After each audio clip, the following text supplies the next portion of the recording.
Muy buenas tardes con todos y todas. En nombre de la Universidad Antonio Ruiz de Montoya, solamente quiero darles la bienvenida a este que es el último webinar de todos los que de los que hemos venido desarrollando en forma conjunta para el destino turístico Playas del Norte.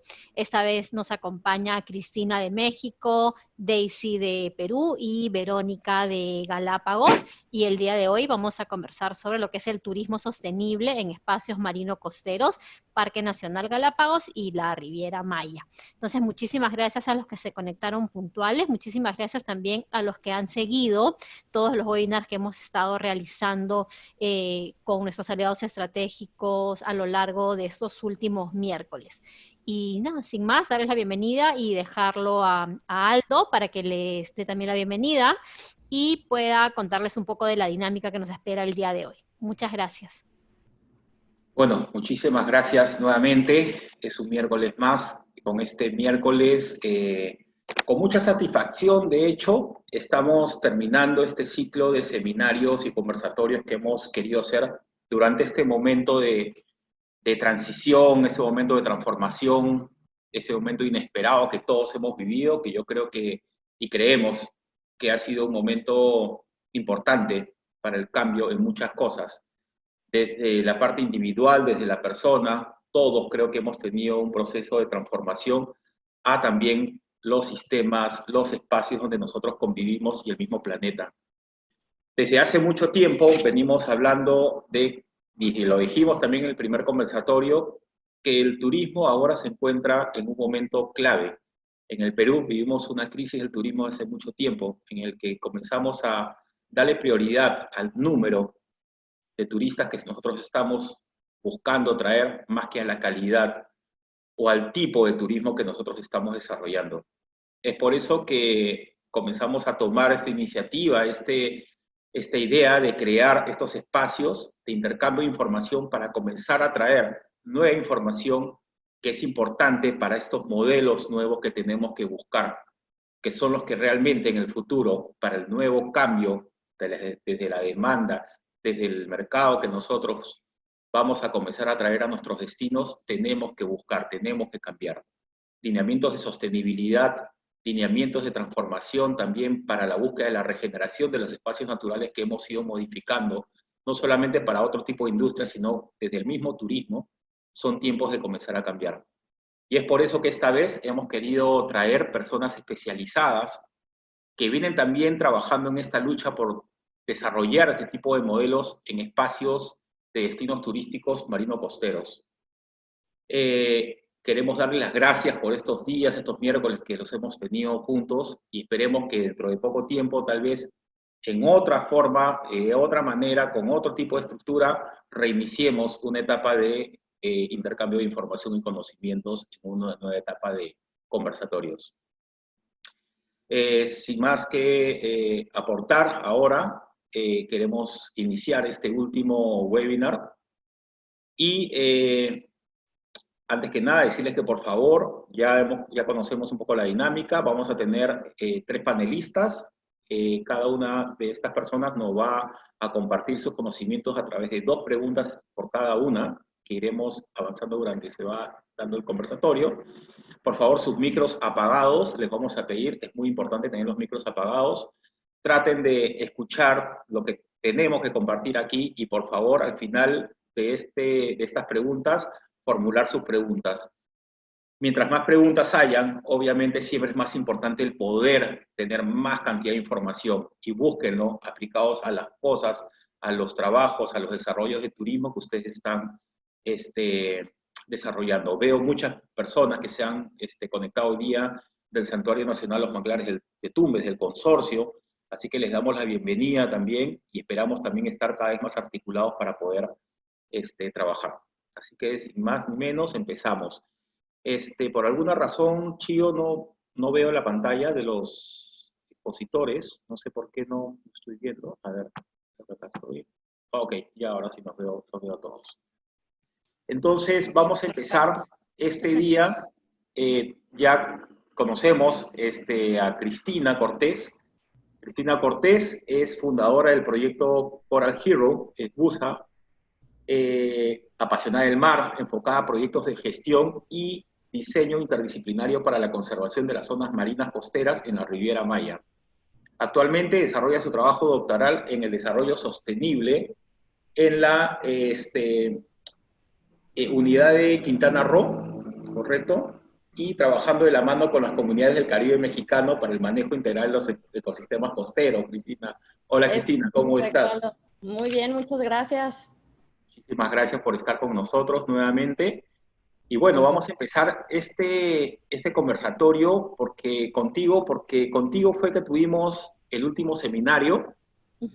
Y vamos a trabajar un poquito también qué es lo que ha pasado, qué es lo que tenemos en la zona del Caribe mexicano, en la zona de la Riviera Maya, y un poco la propuesta que ustedes están trabajando también para el desarrollo de esta gestión de destino.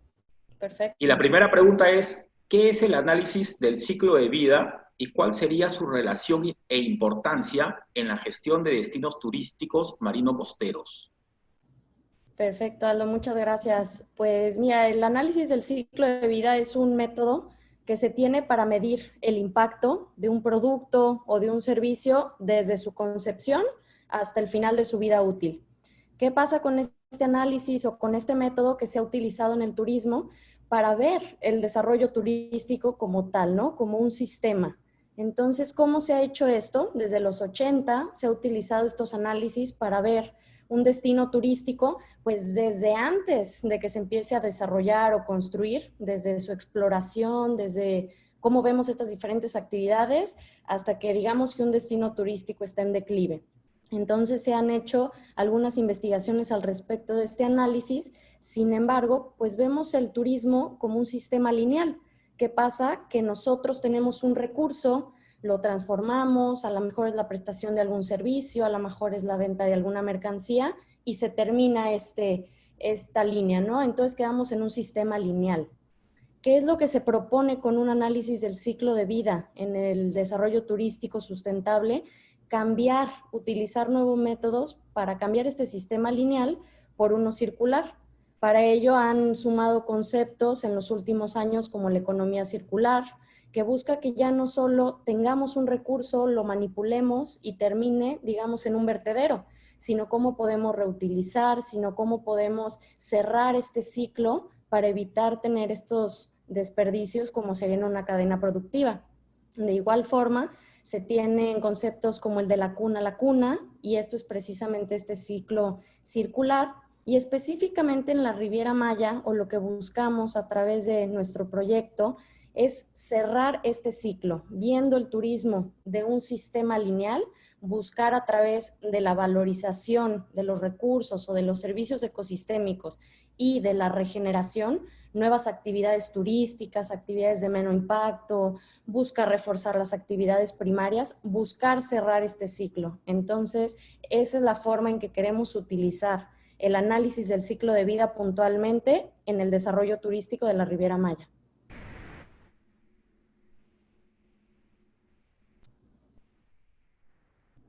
Perfecto.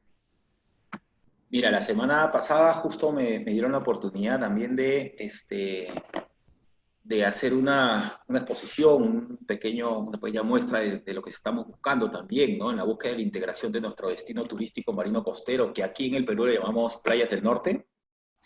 Y había algo bien importante que pude sacar un poco de esa exposición que pude lograr, que es sostenible pensar en una economía infinita en un planeta finito, ¿no? Es algo que en algún lugar yo lo pude leer y me quedé con esto, ¿no?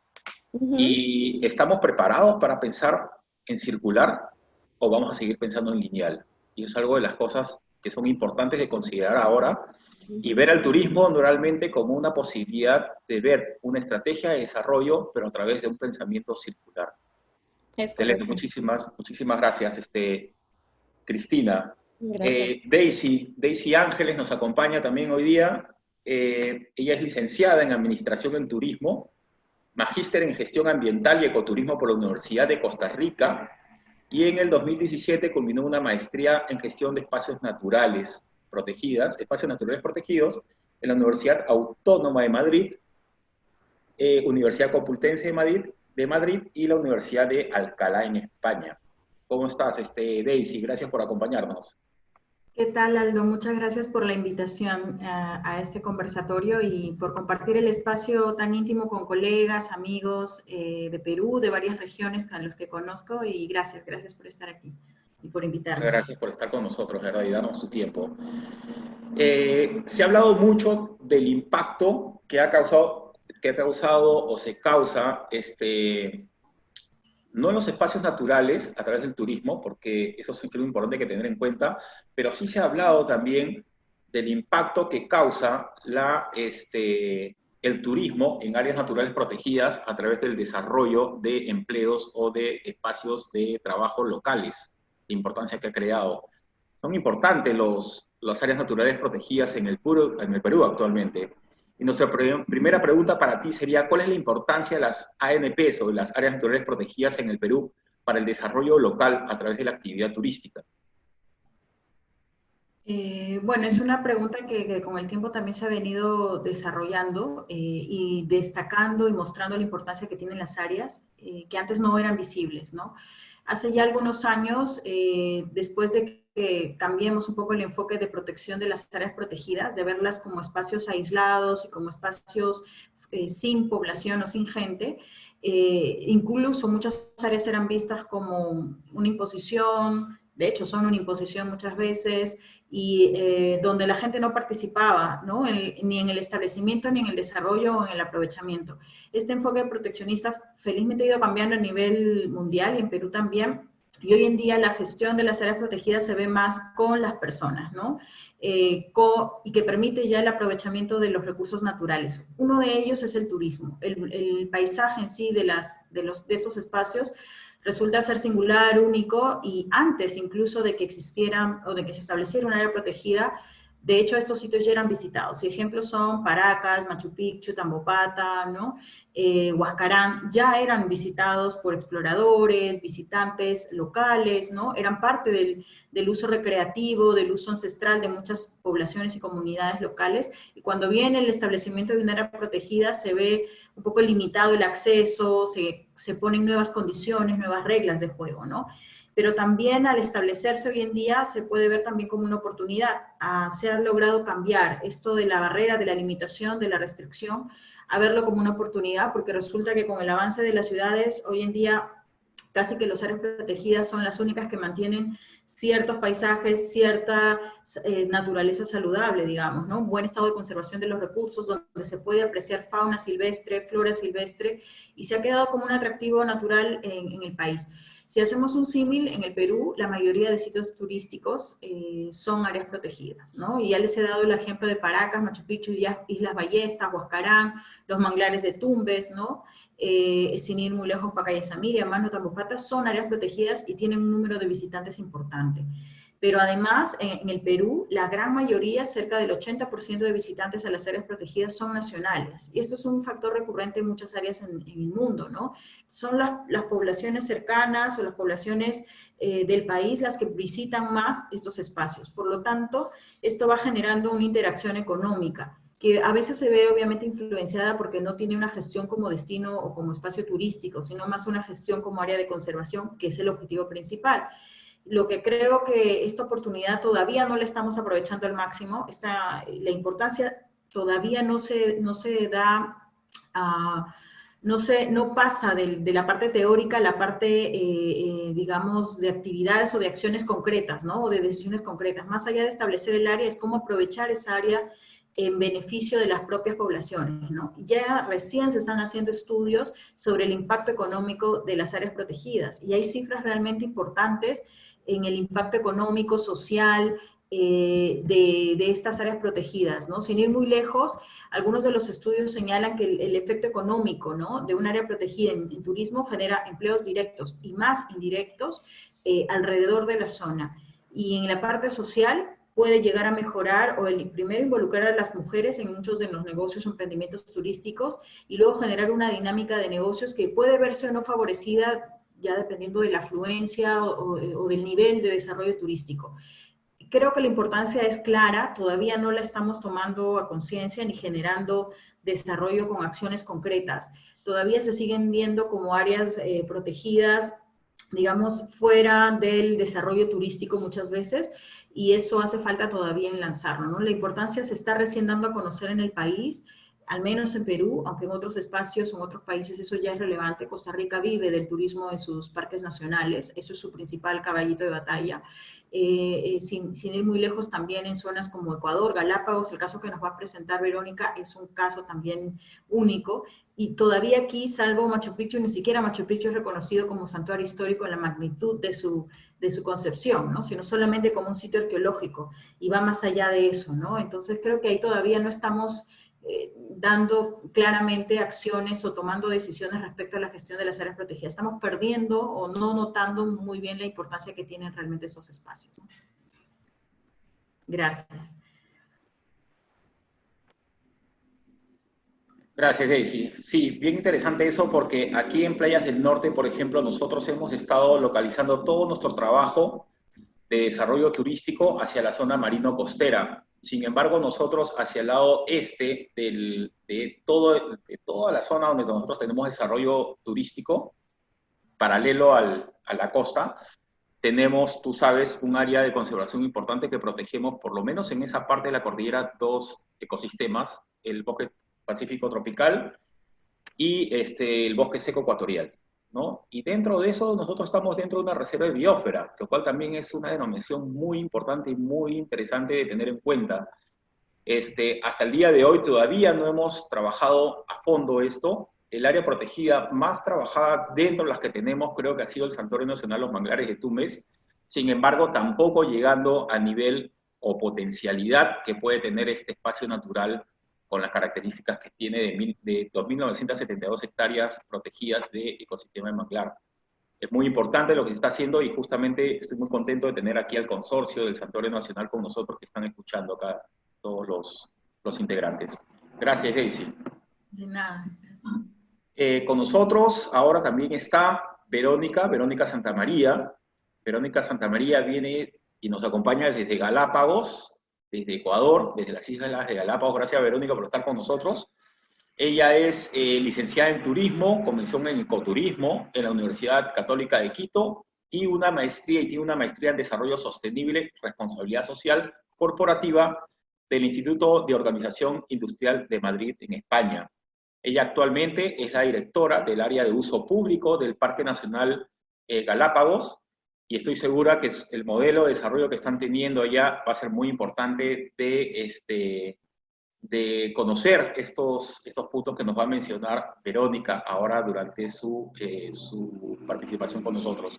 Muchas gracias por estar con nosotros, Verónica. Muchas gracias. Muchas gracias, Aldo. Gracias por la invitación y un gusto estar aquí. Muchas gracias. Verónica, ¿cuáles consideran son los mecanismos más exitosos en su gestión que ha permitido crear condiciones óptimas en la sinergia entre conservación, inclusión social, investigación y turismo? Y esto es porque sé que también ha habido un trabajo muy interesante que ha habido también con las poblaciones de pescadores artesanales en la zona de Galápagos.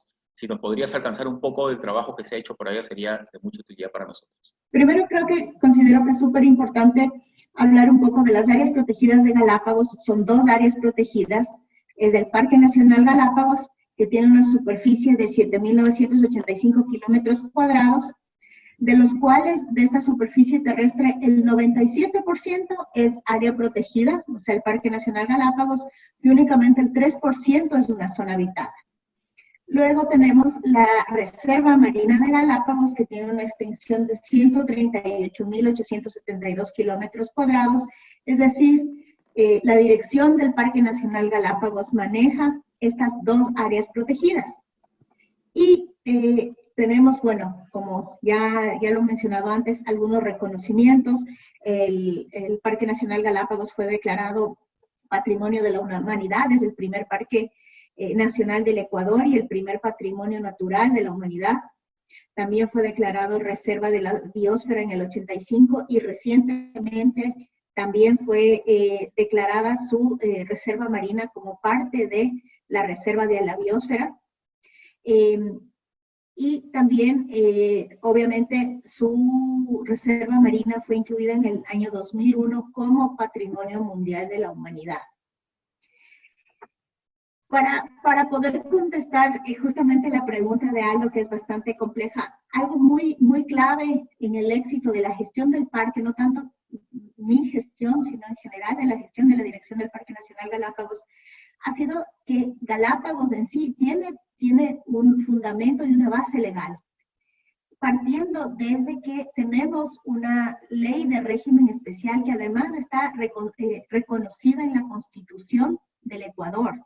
Entonces, en su Constitución, no sé si ustedes conocen, es la primera Constitución que reconoce los derechos de la naturaleza. Entonces, esta ley orgánica de régimen especial para Galápagos es la que nos brinda, digamos, este marco legal importante para poder desarrollar todas las actividades. Además, existe un plan de desarrollo y ordenamiento territorial para Galápagos, que digamos, este es un instrumento de planificación que es regido por un consejo de gobierno, quien es el que se encarga de la planificación de todo este 3% de zona poblada. Y también dentro del área protegida, ya como dirección del Parque Nacional Galápagos, tenemos nuestro plan de manejo, que es el plan de manejo de las áreas protegidas para el buen vivir. Parte de este plan de manejo también, y para su gestión tenemos un sistema de zonificación de las áreas protegidas de Galápagos. Entonces, justamente en esta zonificación es que se permite definir justamente las actividades que se pueden realizar en cada una de las zonas, ¿no? Sea de conservación, de aprovechamiento sustentable o una zona no take. Generalmente en las zonas y también de investigación. Justamente en las zonas de aprovechamiento sustentable es en donde se puede realizar actividades como el turismo y la pesca. Verónica, disculpa. Estás habilitada, Verónica, para poder compartir la pantalla, por si acaso. Perfecto, gracias. Puedes revisar abajo, estás habilitada para poder hacerlo. Gracias. Creo que con esta diapositiva es la que voy a poder seguir. Ya entrando al tema ya más del contexto del manejo del turismo en Galápagos y concretamente a la pregunta de Aldo. El manejo del turismo en Galápagos lo hacemos a través de una herramienta que está reconocida en nuestro plan de manejo, que como les mencionaba es nuestra herramienta de planificación. Tenemos un sistema de manejo de visitantes, que como ustedes pueden ver, tiene varias aristas. Uno es las categorías de manejo de los sitios de visita. Entonces nosotros tenemos 183 sitios de visita entre terrestres y marinos. Estos sitios están a su vez categorizados, digamos que tenemos también dentro de nuestra macrozonificación una zonificación para uso público. Entonces estas categorías de manejo nos permiten definir, por ejemplo, la fragilidad de un sitio, si es que este tiene o no tiene infraestructura, si está cercano a las zonas pobladas, y esto nos permite categorizar estos diferentes sitios. Y después tenemos una serie de metodologías que se han agrupado en una sola metodología que se llama justamente la carga aceptable de visitantes. Entonces, a cada uno de estos sitios de visita tiene una carga aceptable de visitantes. Es decir, nosotros no hablamos tanto de capacidad de carga, sino lo medimos como el número de grupos al mismo momento. Cada grupo está conformado por 16 pasajeros más un guía naturalista, que es un guía que es formado por el Parque Nacional Galápagos en interpretación y que conoce de cerca todos los programas de manejo del parque. También tenemos todo un sistema de itinerarios que les voy a comentar posteriormente. El tema de comunicación con los guías que ya habíamos hablado. Tenemos un programa permanente de monitoreo y también de evaluación y adaptación que nos permite de alguna manera tomar decisiones finalmente si es que tenemos que tomar diferentes medidas de manejo y adaptarnos. Respecto justamente al tema de este modelo con los pescadores artesanales de Galápagos, la dirección del Parque Nacional Galápagos hace unos años, ¿qué hizo? Quería reducir el esfuerzo pesquero, es decir, pescadores que se dedicaban justamente a una actividad extractiva y migrar hacia una no extractiva. En ese sentido, hubieron algunos pescadores de las 3 islas pobladas que tenemos, que son Isabela, San Cristóbal y Santa Cruz, que decidieron, digamos, migrar hacia el turismo. Este modelo no ha sido sencillo, pero finalmente ellos se están adaptando, cambiando un poco este chip de pasar de ser pescadores artesanales a ser operadores turísticos, ¿no? Entonces, esto fue un proceso que comenzó de capacitación, de cambio de sus embarcaciones, porque obviamente tuvieron que cambiar sus lanchas de pesca artesanal con unas lanchas que puedan brindar mayor comodidad, mayor confort al turista, al visitante, pero también ya involucrarse más en estas actividades turísticas.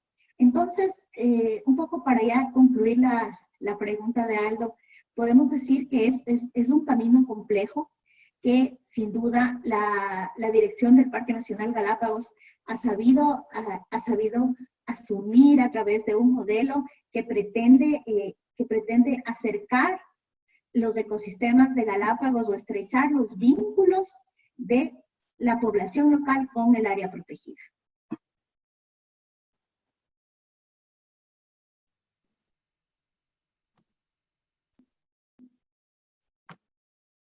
Muchísimas gracias, Verónica.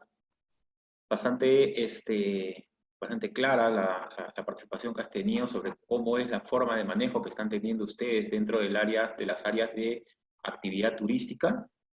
Definitivamente debe ser bastante difícil, tal vez, haber podido llegar a este equilibrio de actividades turísticas en un destino tan importante, porque es un destino turístico mundial, ¿no? Galápagos se conoce creo que en todas partes del mundo, en la mayor parte de lugares del mundo se escucha o se puede conocer el nombre de Galápagos.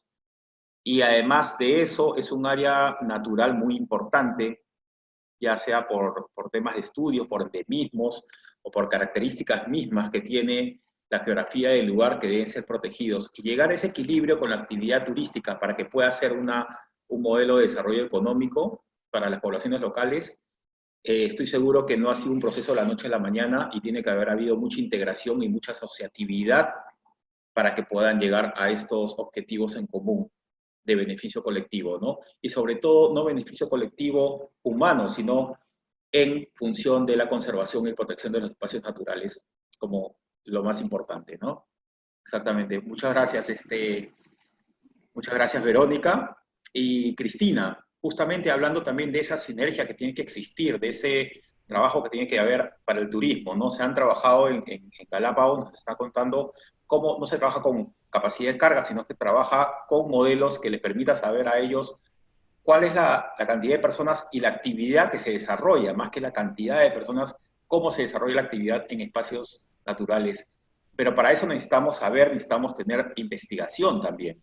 Necesitamos estudiar, necesitamos saber qué es lo que pasa, cómo se ha modificado un ecosistema, cómo se está afectando a una especie, ¿no? ¿Es el turismo masivo compatible con especies marinas? Sí, no. Y para eso necesitamos respuestas y tiene que haber un trabajo conjunto. Y por ahí va la pregunta, y ¿es importante la sinergia entre investigación científica y el desarrollo turístico? ¿Por qué? ¿Se aplica este criterio de desarrollo y gestión en la Riviera Maya? Primero, yo creo que es fundamental. Tener las bases científicas es el primer paso, porque caracterizar un sitio nos va a decir qué tenemos, cuánto tenemos, y va a ser la herramienta inicial que debemos llevar para cualquier tipo de desarrollo. Creo que en la Riviera Maya, como vimos la semana pasada, el hecho de que se fueran acabando las actividades productivas y sobre todo ver la necesidad económica de las comunidades hizo un poco contraproducente esta parte de caracterización y empezó el desarrollo. Y posteriormente tenemos preguntas como cuántos turistas aguanta este sitio, qué tanto lo hemos dañado, qué tipo de flora y fauna tenemos, pero ya después de muchas veces de que el impacto está hecho o ya está edificado. Entonces creo que es importantísimo como una parte de la planificación inicial de cualquier tipo de desarrollo turístico, y también muy importante crear este puente, porque no solamente va a ser la parte previa o la planificación, sino que también nos va a dar las pautas para las políticas públicas, saber qué tenemos, saber cuánto tenemos, y sobre todo este puente entre la ciencia y la comunidad, porque de nada nos sirve que quede la información en artículos o que quede, digamos, en ordenamientos muy bien establecidos, si no contamos con este vínculo de acción, de llevar del papel a puntualmente el desarrollo de la actividad bien pensada. Y también sobre todo es que este expertise científico se combine con todo el conocimiento empírico de las comunidades. Creo que esa mancuerna es vital, y crear ese puente tanto entre la ciencia como en la comunidad nos va a llevar a este desarrollo sostenible que necesitamos en la zona, que como decíamos actualmente, desafortunadamente en la Riviera Maya, pues la sustentabilidad está únicamente en papel.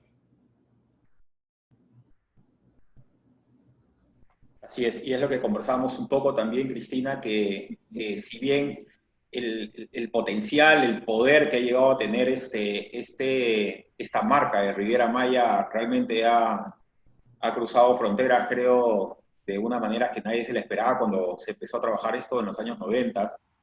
Y claro, ¿no? Las consecuencias se están comenzando a ver ahora, y existen modelos ahora que se tratan de incorporar, pero cuando ya hay un modelo establecido y un modelo económico lineal, sobre todo trabajando con espacios turísticos, donde se trabaja con poblaciones locales que han dejado actividades anteriores para iniciar unas nuevas en esas actividades turísticas, es muy difícil romper eso. Y es por eso lo importante de, al inicio de estos procesos, ya tener establecidos ciertos lineamientos para que no tengamos que al final tratar de desamarrar nudos cuando ya están hechos. Lo más importante es crear todas estas condiciones desde un inicio para que luego todo este desarrollo sea mucho más coherente, sobre todo en los tiempos que estamos viviendo ahora. Y justamente hablando de los tiempos que estamos viviendo ahora, me gustaría seguir la siguiente pregunta, pero con Verónica, porque al final vamos a tocar una pregunta clave para Playas del Norte con Daisy. Y me gustaría, Verónica, tocar justamente el tema que nos tiene y que nos ha llevado ahora a esta serie de webinars que hemos tenido durante 7 semanas y que creemos que han sido realmente importantes para la transformación del individuo, porque creo que todos, cada uno de nosotros, en todo lado, hemos tenido un momento de reflexión y de transformación, ya sea a través personal, a través de las familias, a través de nuestros grupos humanos, pero también tenemos que llevarlo a lo que nos une, que es el desarrollo turístico, la conservación, la inclusión y todo lo que tiene que ver con este trabajo que nosotros estamos desarrollando a través del turismo sostenible.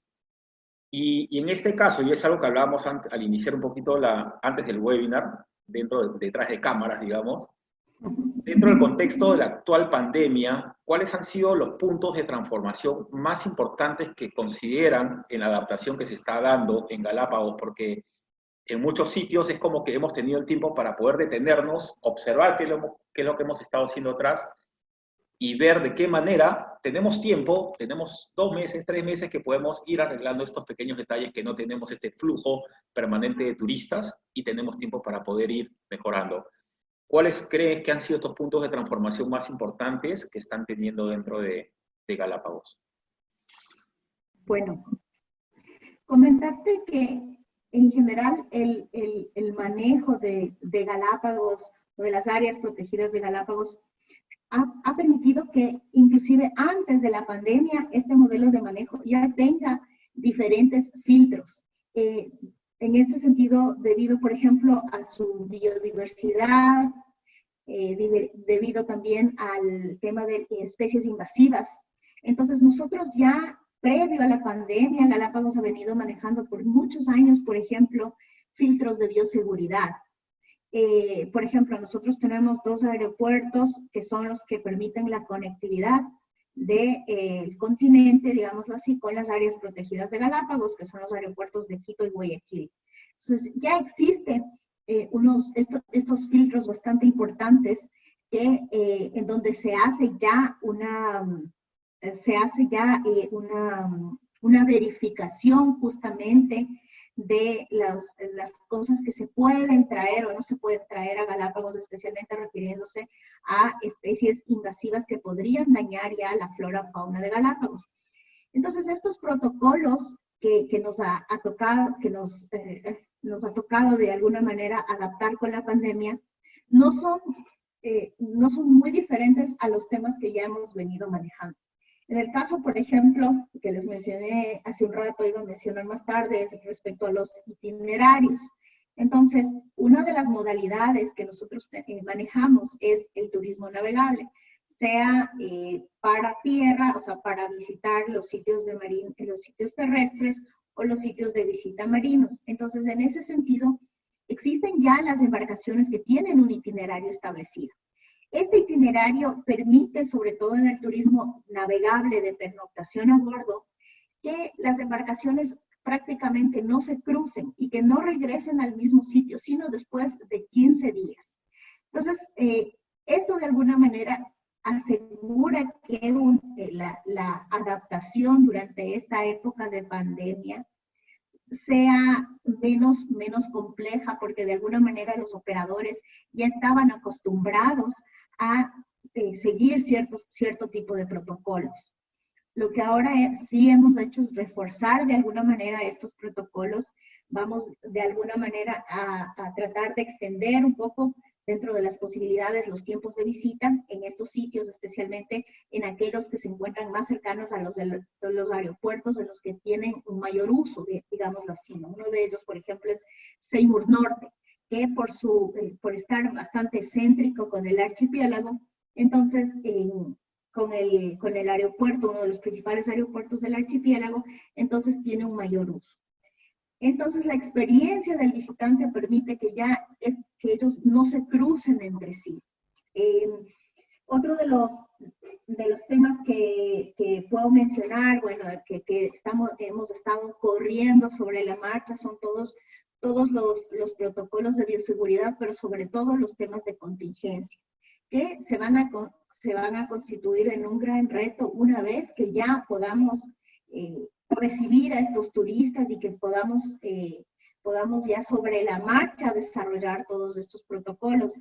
Para su conocimiento, Galápagos se cerró a los vuelos comerciales el 15 de marzo y de alguna manera todavía no estamos recibiendo vuelos comerciales, porque si bien ya se abrió el turismo hacia las Galápagos, todavía no tenemos vuelos comerciales entrando.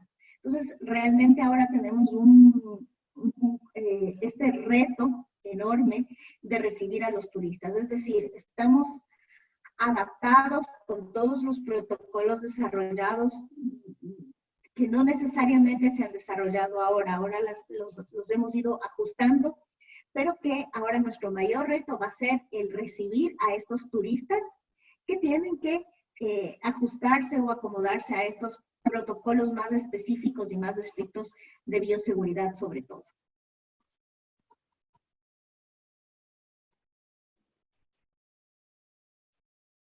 Sí, es correcto, y gracias, Verónica. Sí, el tema de los protocolos es un tema bastante delicado, ¿no? Porque hay todavía mucha variación con este tema de los protocolos, porque obviamente los destinos están corriendo, tratando de activar nuevamente su actividad turística, y algo importante que se tiene que tener en cuenta es que no solamente se trata de tener los protocolos de cada emprendimiento o cada empresa dentro del rubro turístico, sino lo importante es cómo tenemos nosotros asegurado el destino mismo, ¿no? La bioseguridad en estos tiempos de COVID en el destino mismo, ¿no?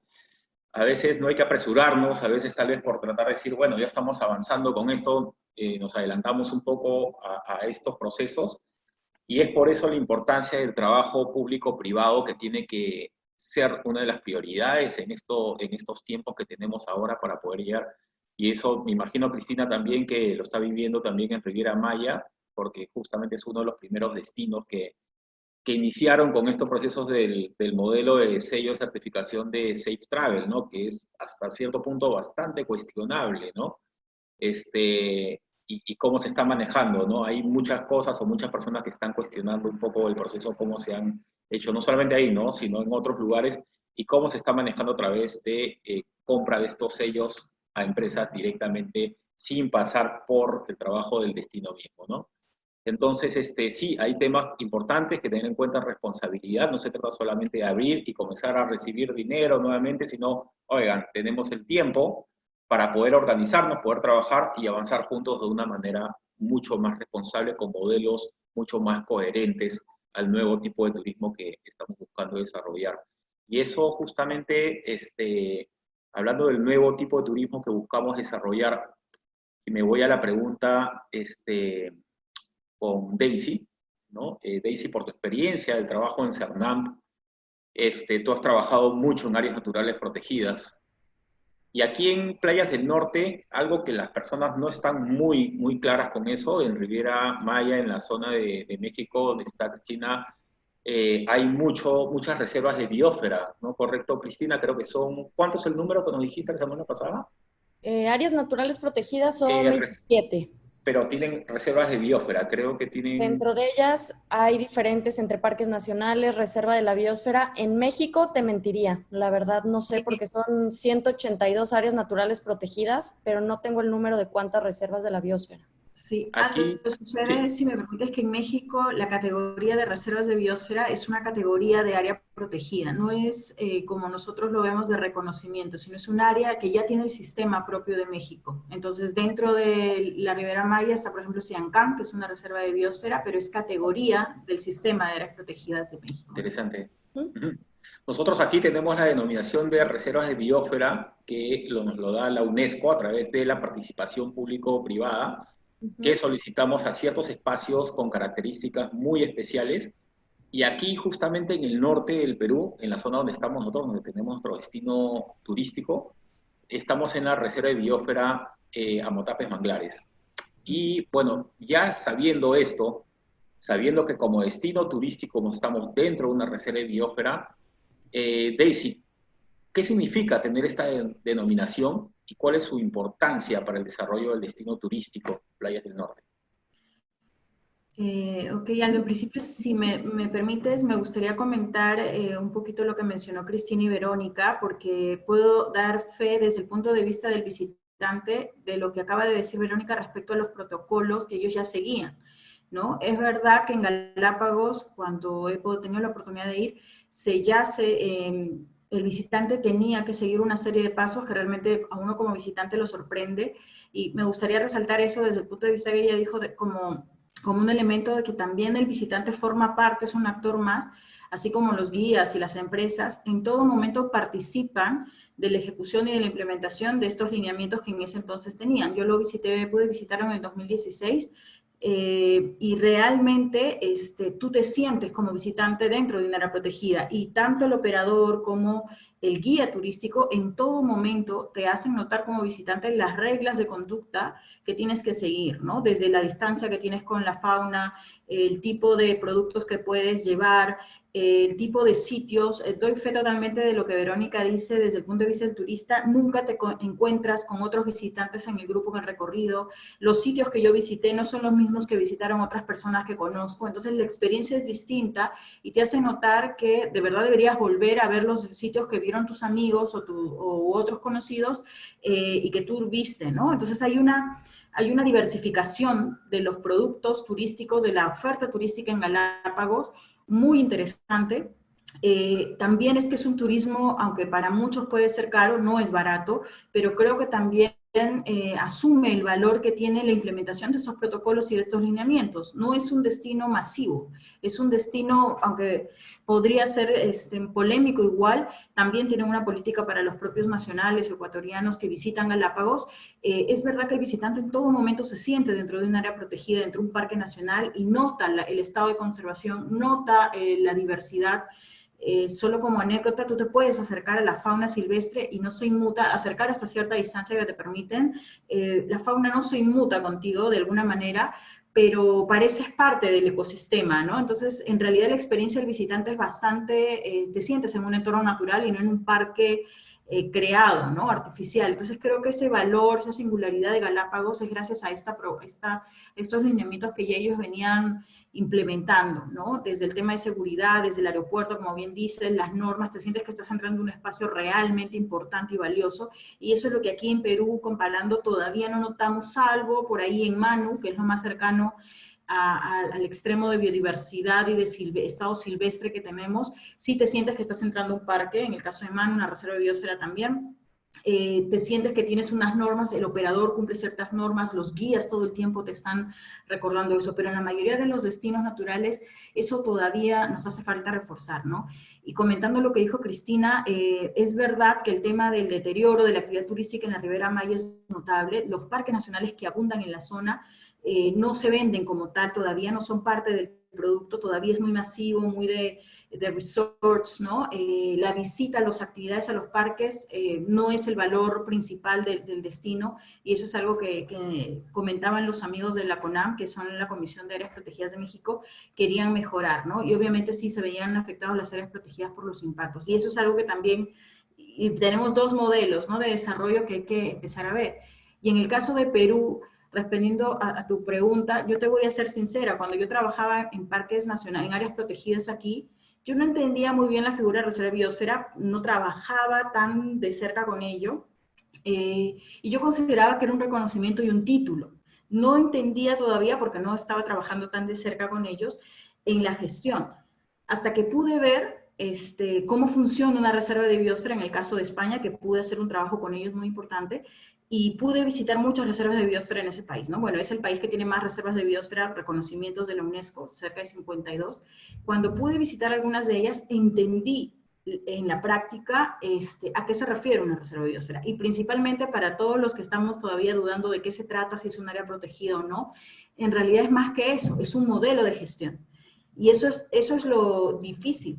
El reconocimiento se obtiene en teoría porque hay ciertos modelos de gestión en diferentes niveles, pero la tendencia es que este espacio, este territorio, que es más allá que un área protegida, que un parque nacional, en el caso de Perú, tiene una gestión que involucra actividades económicas, actividades productivas, y van de la mano con la sostenibilidad del territorio.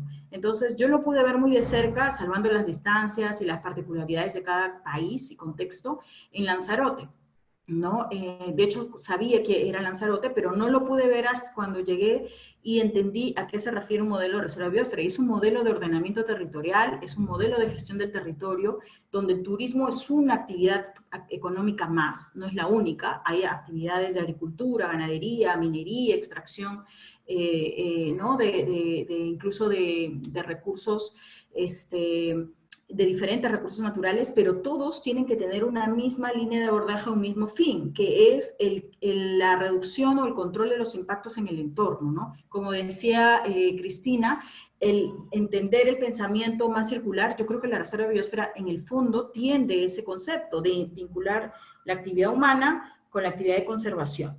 Y es un modelo de territorio. Sinceramente, yo aquí lo he visto en pocos lados, en Perú, pero te puedo decir en donde sí lo he podido ver y no está reconocido como reserva de biosfera, y eso es un caso interesante. En Perú tenemos la categoría de reserva paisajística, que tenemos dos, la reserva paisajística de Cotahuasi y la reserva paisajística de Noyau-Bioscocha. Y los que han podido ir, por ejemplo, y tiene mucho que ver, por eso digo, no son reserva de biosfera, pero cumplen perfectamente con ese concepto. Y es que integran el paisaje cultural y el paisaje natural. Esa vinculación, esa integración o fusión entre estos dos elementos genera mayor valor al territorio. Entonces, si no existiese uno de estos dos elementos, no estaríamos hablando de un territorio integrado en una reserva de biosfera. Yo vi esto en Perú lo puedo entender que funciona como una reserva de biosfera, aunque no tenga el reconocimiento, son las reservas paisajísticas, ¿no? Porque integran esto, cultura y naturaleza, conocimiento ancestral, ¿no? Actividades productivas, porque hay pueblos, municipios, distritos, ciudades en estas reservas, y son los municipios los principales gestores de ese territorio. ¿no? Entonces, para mí es un caso ahí interesante de por qué las reservas de biosfera aquí, con reconocimiento, deberían tender a ese funcionamiento, ¿no? A gestionar entre municipios, pero me refiero no a la teoría, ¿no? Sino a la acción, que sus herramientas de ordenamiento territorial, que la decisión de dónde ponemos las actividades o dónde promovemos actividades productivas, tengan en común la conservación o la sostenibilidad del territorio, ¿no?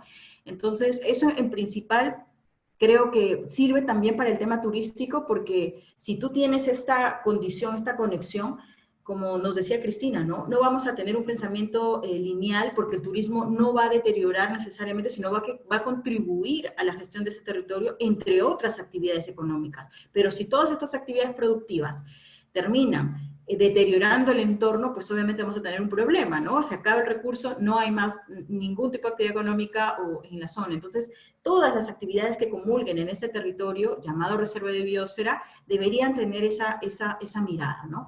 Lamentablemente, muchas veces eso no se cumple, ¿no? También conozco la zona de Cerros de Amotape, me parece increíble como zona núcleo, pero alrededor tú no encuentras, por ejemplo, que se comulguen las demás actividades con esa misma mira, ¿no? Sino que se ven las áreas protegidas como islas, cuando en realidad son el centro, ¿no? Más atractivo probablemente de un territorio que también debería estar alineado con la sostenibilidad. Entonces, ahí es donde yo veo el reto, considero que sí son una herramienta efectiva si se aprovechan. Nos falta en Perú todavía abordar o llegar a eso.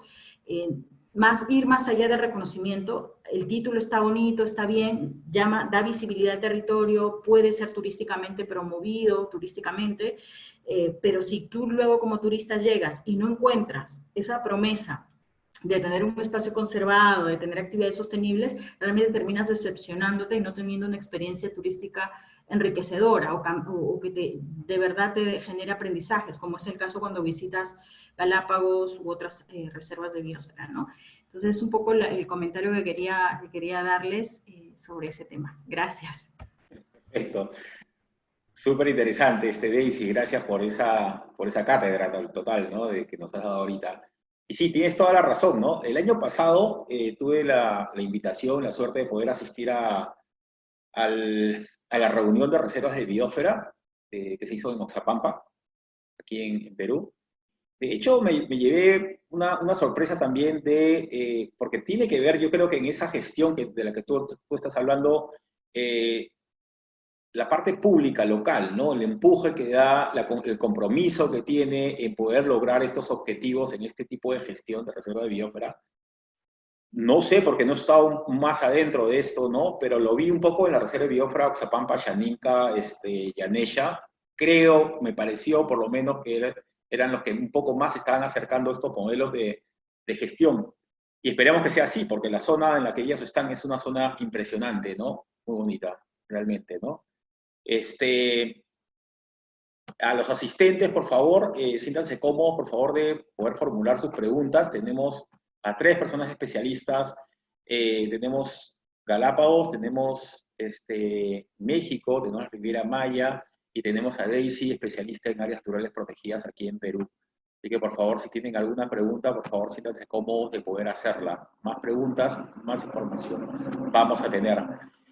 Justamente tocando el tema del uso que se tiene, aquí nosotros estamos en un proceso, Verónica, de las antiguas actividades de pesca artesanal se están viendo muy afectadas por la pesca industrial, ¿no? La pesca extractiva, que si bien tenemos leyes para poder manejar este tipo de actividades a ciertas distancias de la costa, lamentablemente no se cumple, ¿no? Afectando los ecosistemas marinos cercanos a la zona de la costa, ¿no? Obviamente la pesca artesanal, sobre todo con poblaciones que tenemos acá tenemos 2 poblaciones que se llama la caleta de pescadores del El Ñuro y de Cabo Blanco, que son pescadores ancestrales que vienen de generaciones, y de generación a generación también pasan sus tradiciones. Cada vez se ven más afectados y el turismo está comenzando a ser una actividad importante, ¿no? Y justamente esto está trayendo algunos problemas porque al comenzar a tener la actividad turística ligada al avistamiento de fauna marina, ya sea tortugas marinas, ya sea ballenas jorobadas, tiempo de migración, tiburón ballena, ¿no? Están comenzando a nacer ese tipo de actividades, algo que ya imagino en Galápagos ya se está haciendo hace muchos años, ¿no? Pero las buenas prácticas, los métodos, reglamentos, aún no están y ya las actividades están comenzando a hacer, ¿no? ¿Qué podrías comentarnos sobre esto, nosotros que estamos iniciando estos procesos? Gracias, Aldo, por la pregunta. Les voy a compartir en la pantalla nuevamente una diapositiva para que tengan un poco la idea de lo que es la Reserva Marina de Galápagos. Aquí, como ustedes pueden ver, estas son las islas y aquí está justamente como triángulo de alguna manera, es justamente lo que es la Reserva Marina de Galápagos. Bueno, yo creo que es fundamental lo que ya había mencionado Daisy, el trabajo directo con la comunidad, el involucrar a la comunidad en el trabajo y en la creación de alguna manera de esta base normativa que les permita proteger justamente el patrimonio que es de todos quienes habitan en sus territorios. Entonces creo que eso es el modelo que de alguna manera se ha implementado en Galápagos. Nosotros tenemos una comunidad que es muy involucrada en los procesos participativos y creo que eso es clave. La creación de la Reserva Marina de Galápagos, de hecho, fue un proceso participativo. El plan de manejo de las áreas protegidas, la zonificación, todos han sido procesos que no son fáciles porque nosotros también tenemos un sector pesquero muy empoderado, pero que ellos han formado parte y de alguna manera eso es la clave para el empoderamiento, el sentir o el poder apropiarme de un instrumento que va a proteger mis recursos, ¿no? Entonces, creo que eso es la base el poder ir estableciendo paso a paso estas sinergias que luego pueden, con el pasar del tiempo, establecer procesos que permitan tener un adecuado involucramiento de la comunidad, pero que además permitan estas actividades, ¿no? Extractivas y no extractivas. Entonces, eso, como yo les mencionaba, tenemos un instrumento que es la zonificación. En esta zonificación es la que están determinadas zonas de las que se permite la actividad de pesca, que no se cruzan con los lugares en donde se puede hacer turismo, con los sitios de visita turísticos. Lo único que se permite, por ejemplo, en estas zonas donde están las actividades turísticas es básicamente que un pescador artesanal pueda fondearse, pueda llegar a descansar, a alimentarse, ese tipo de cosas. Pero eso de alguna manera permite que no haya un conflicto entre estas actividades, ¿no? Y de alguna manera el sector pesquero también provee al sector turístico, que también es una manera de involucrarles y de que formen parte de esta cadena del valor del turismo. No sé si ahí respondí un poco tus inquietudes, Aldo, o las inquietudes de todos. Sí, sí, y justo tocas un tema importante. Nosotros hemos tenido por varios años la búsqueda de tener un área de conservación marina en esta zona marino-costera que tenemos acá. Sin embargo, hasta el día de hoy no se ha podido lograr esto. Y claro, al tener nosotros la posibilidad de tener un área de conservación marina, también podríamos tener los mecanismos de un plan maestro y zonificación que nos permita poder trabajar este tipo de problemáticas de extracción de extracción industrial, ¿no? De la pesca que opera en zonas que no deberían estar. Y por otro lado, también es importante también trabajar, y eso es algo que las personas que están aquí acompañándonos, tanto de la parte de la costa, de la parte sur del destino, como la parte norte con el área de manglares, es importante tener los mecanismos claros del manejo que vamos a tener con las actividades turísticas en nuestras áreas naturales, ¿no? Para poder hacer que estos lugares continúen siendo espacios de atractivos y espacios para poder tener visitas y poder tener buenas experiencias de todos nuestros visitantes.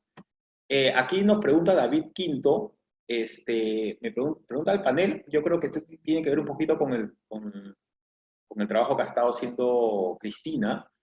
no sé si Cristina y después alguno de ustedes, si quieren opinar también, sería excelente, ¿cómo asocian el turismo sostenible con un concepto de turismo circular? ¿Es una nueva forma de ver el turismo sostenible o coadyuva al turismo sostenible? Me gustaría saber cómo ven ambos conceptos y su relación.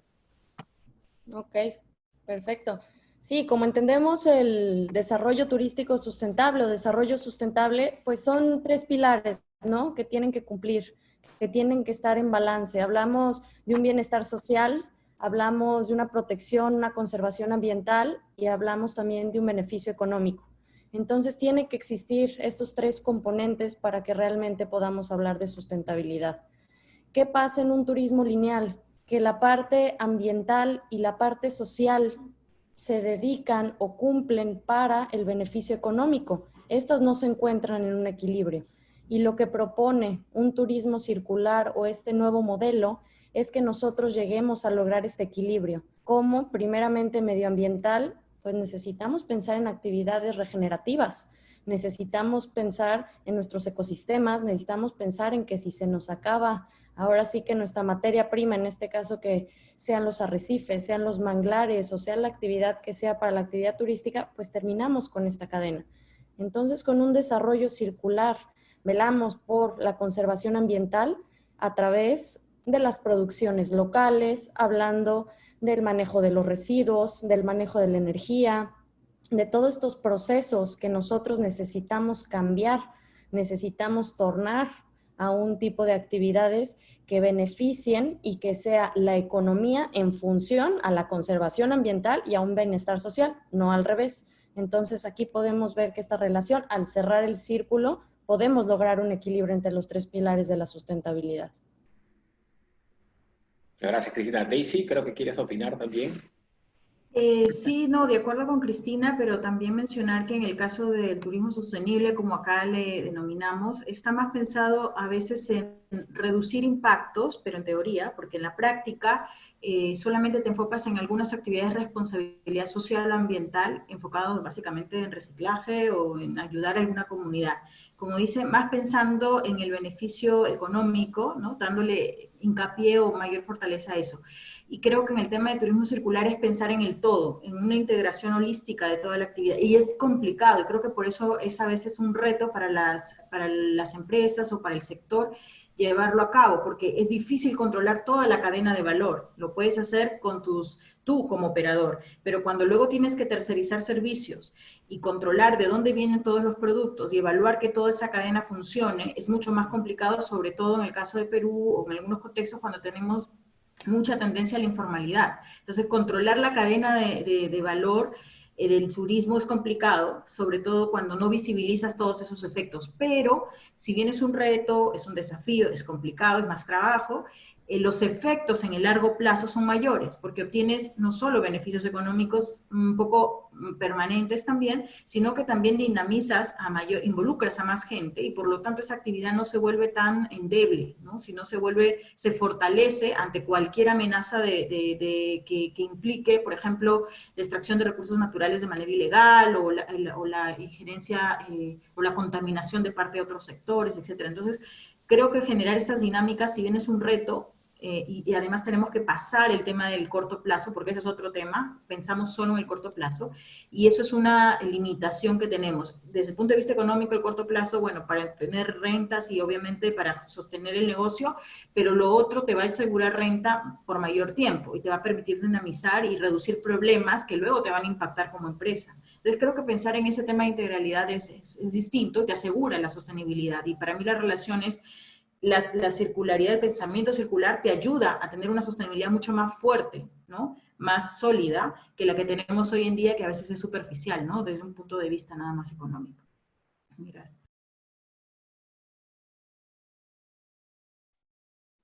Verónica, tal vez quieras acotar algo también.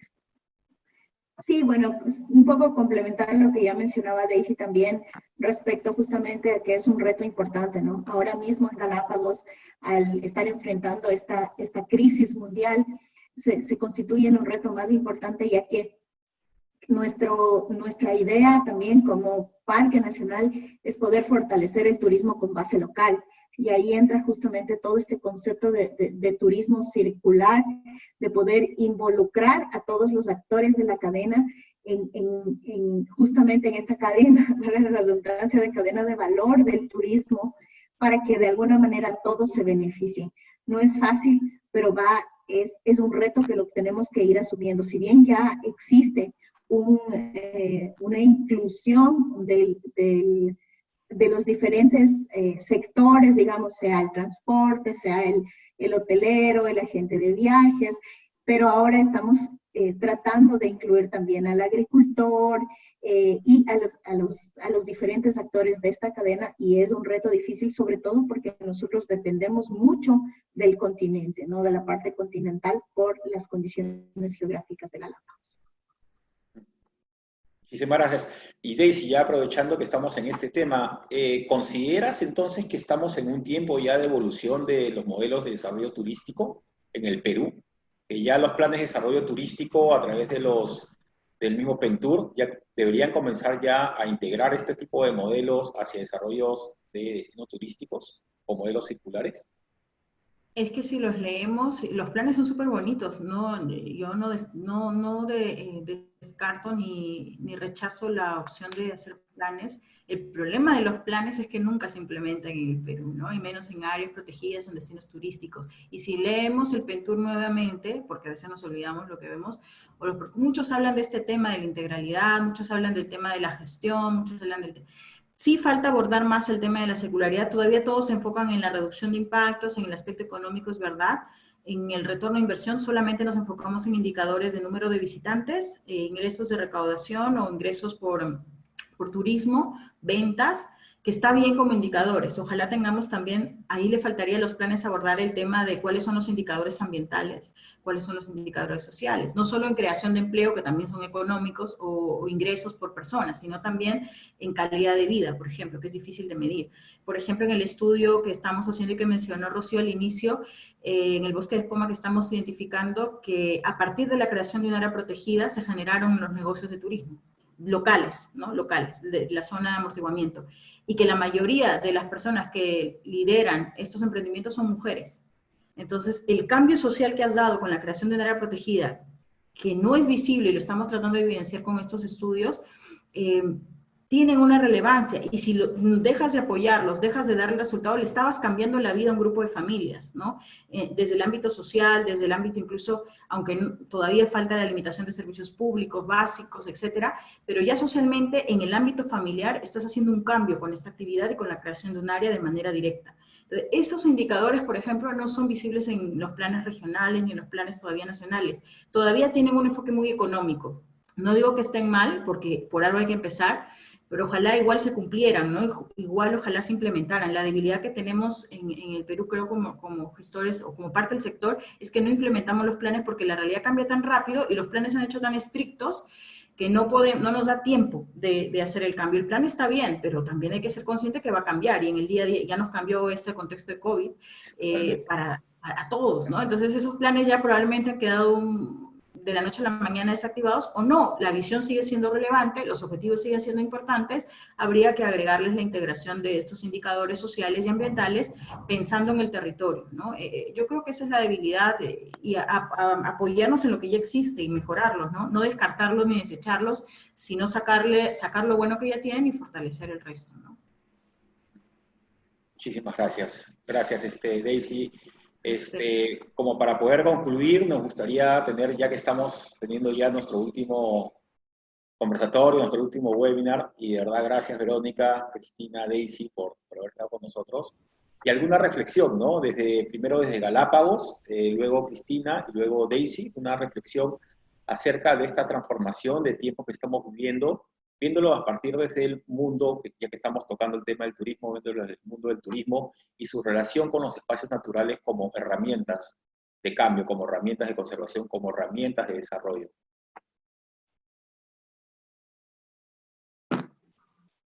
Bueno, justamente tal vez resaltar este tema de las áreas protegidas, de la importancia de acercar a las áreas protegidas y de poder que la gente se acerque justamente y que pueda reconocer todos los beneficios que nos trae las áreas protegidas, ¿no? Esto es súper importante y también dejar el tema sobre la mesa de cuán importante es adaptarnos, ¿no? Adaptarnos, tenemos muchos retos que trabajar todavía, si bien Galápagos es un modelo para el mundo, todavía tenemos muchos retos y qué mejor que también poder desarrollar ciertas herramientas y ciertas cosas de manera conjunta. Así que, bueno, decirles que estamos siempre a las órdenes para poder escuchar, aprender y también poder brindarles nuestras experiencias.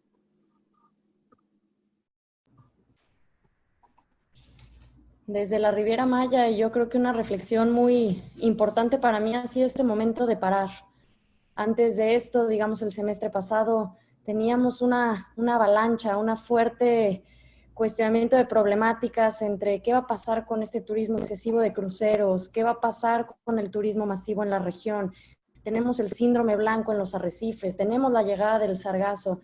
¿Cómo vamos a parar esto? ¿Será que algo nos dé la posibilidad de tener un alto y respirar? ¿Y llegó? No es lo que quisimos, claro que no, pero nos paró a todos y de una forma seca.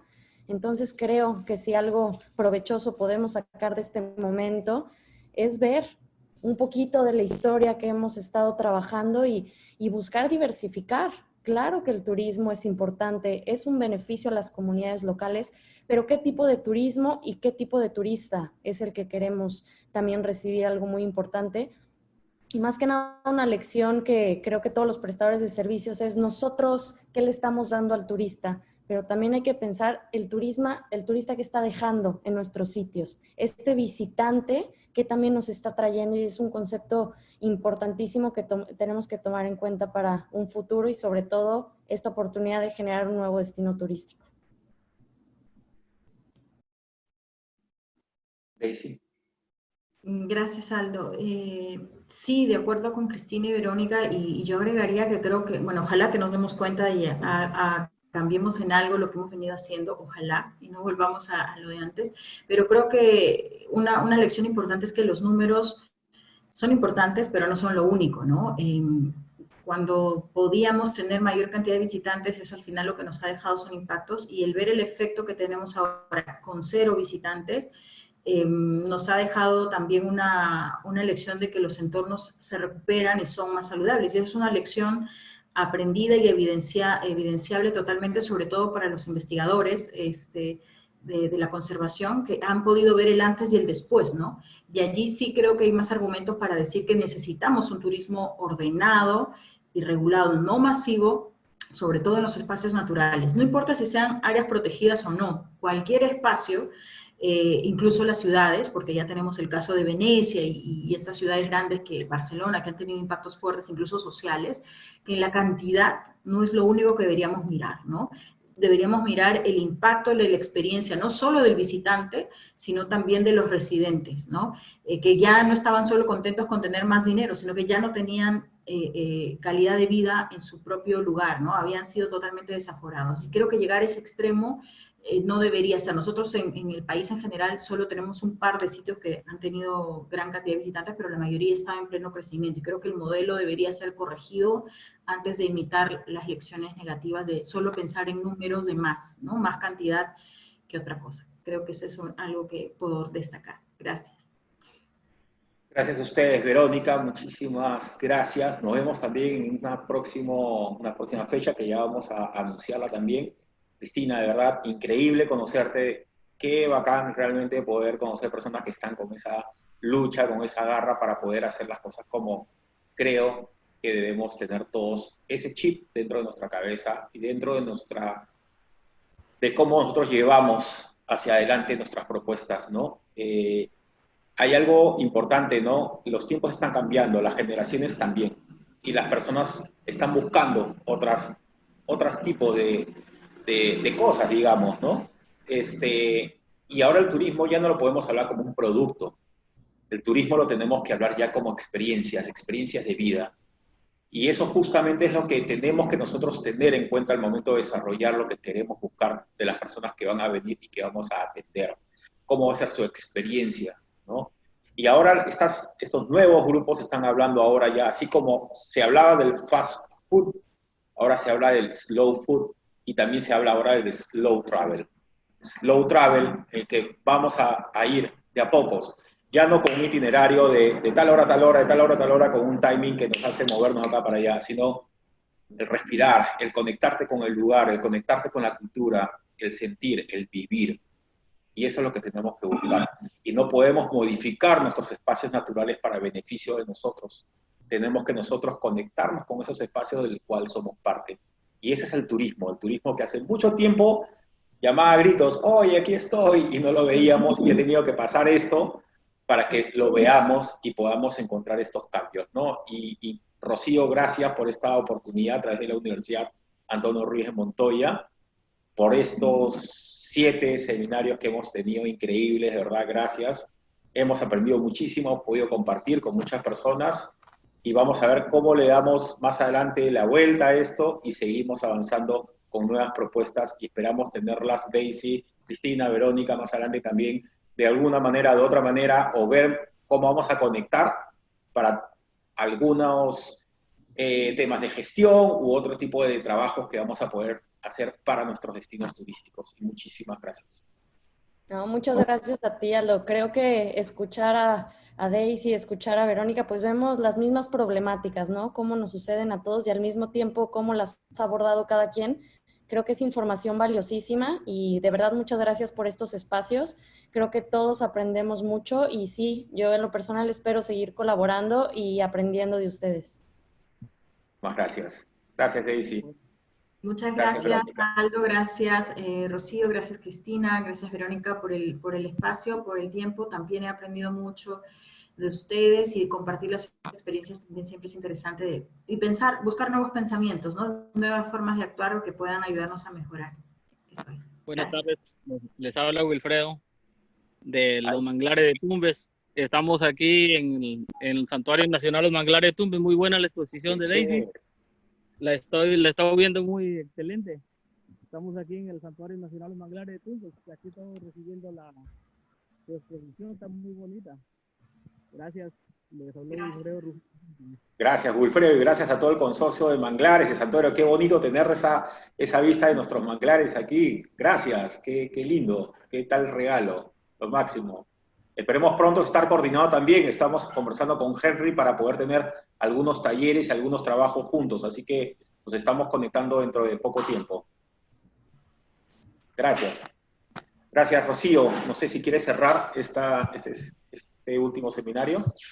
No, muchas gracias a ti, Aldo, por invitar a la Ruiz de Montoya a ser parte de esta iniciativa a través de la Escuela de Turismo Sostenible. Creo que hemos tenido un cierre de lujo. Nuestras 3 expositoras no han hecho sino reafirmar aquello por lo cual trabajamos y por lo cual soñamos que se dé, ¿no? Un turismo sostenible, concertado, participativo y orientado a la conservación. Entonces, creo que en verdad no pudimos cerrar este ciclo de mejor manera. Igual también de mi parte, al igual que las expositoras, por favor sigue contando con la universidad y vemos qué cosas podemos seguir haciendo de forma conjunta a todas y todos los que nos apasiona el tema de turismo y sobre todo el generar cambios e incidencia, ¿no? Y estamos en este punto de quiebre que de repente es el momento exacto para poder hacerlo. Muchísimas gracias a ti por confiar en la universidad, Aldo, y muchísimas gracias, chicas. En verdad, un lujo.